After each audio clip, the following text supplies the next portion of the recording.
أمام مدخل المنطقة الخضراء وبالقرب من السفارة الأمريكية، عراقيون يوجهون رسائل إلى ترامب وإلى المالكي. كلا كلا لترامب، ونعم نعم لأبو إسراء البطل الشجاع. ترامب نرفض أي تدخل منك بالشأن العراقي، وأن القرار إن شاء الله سوف يكون عراقي وبما يختاره الكتلة النيابية الأكثر عددا المتمثلة بالإطار التنسيقي. ماذا تقول لترامب وماذا تقول للمالكي؟ نعم للمالكي.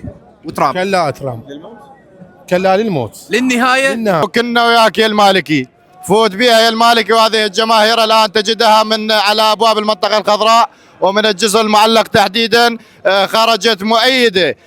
ترامب إنك أحمق لا تعرف الشعب العراقي.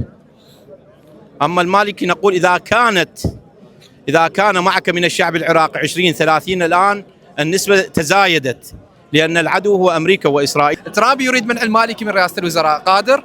غير قادر. وأنتم أيضا ماذا تقولون للمالكي وماذا تقولون لترامب؟